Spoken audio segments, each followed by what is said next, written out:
अटो मण इन जगह ते असा के कह पहुंचायो ये कर्ज कह खयान इन मुल्क के इन जगह ते वठी अच असा ता त नहीं असा हिनन के वोट दिनो से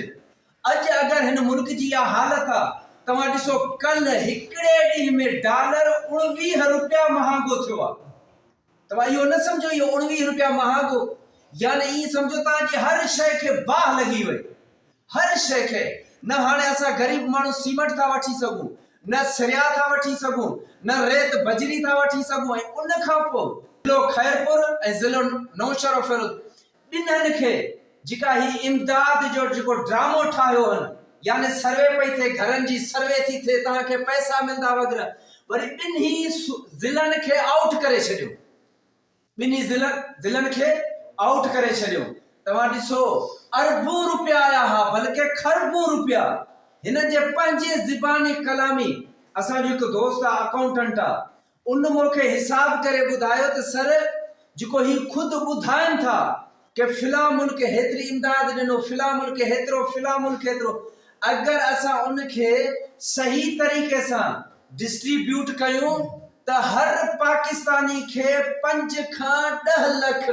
मिली सकंदा लेकिन पाकिस्तान सजे में सैलाब ना है आया सैलाब में अगर मानू असा इस्तेमाल दिसो तो 2 करोड़ मानू मुतासिर थिया होदा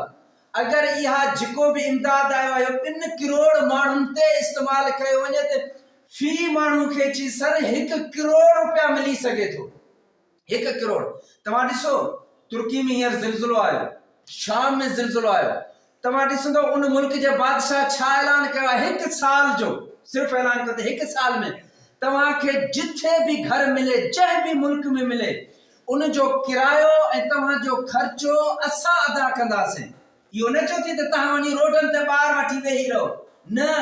बल्कि असा अदा कंदा से 1 साल का पो तवा के ठहल घर सामान सा गड तवा के तोहफे में दीदा से इहे हन हुक्मरान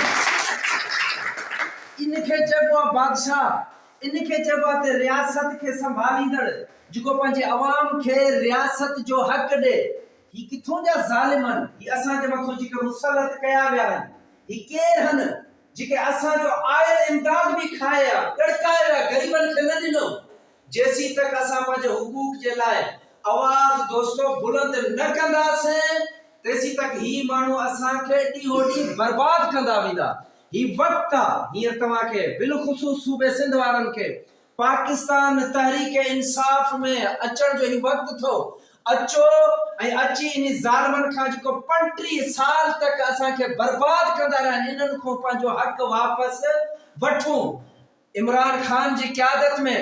किबला सैयद अहमद अली शाह जिलानी जी क़यादत में अज असा यो अहद कयो जिके दोस्त जी शमूलियत जो ऐलान करन यो अहद कन हर किस्म जी जिका भी तकलीफ ये अगर असा के दींदा असा वो फेस कंदा से लेकिन हिनन को पंजो हक वठंदा से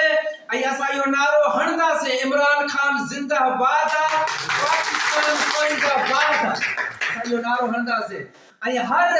कोठ में वनी हर रस शहर में वनी हर चौक में हर गली में वनी यो नारो हणदा से सैयद अहमद अली शाह जिलानी जिंदाबाद ही गरीबन जो साथिया गरीबन जो हड डोखिया गरीबन सा गड्डा जन अज ताईं इन गरीबन जे मथो जुल्म कयो हाने ये गरीब अकेला ना हन बल्कि इनन सा गड सैयद अहमद अली शाह जिलानी पहाड़ वागे मजबूत बीठा हन ए हाने असा के भी मथो यो वाजिब थो थे असा सैयद अहमद अली शाह जिलानी जो साथ दियो ए सैयद के कामयाब कयो ताकि हिनन जरकन खा पंजो हक वापस वठो हिनन का पंजो हक वापस वठो।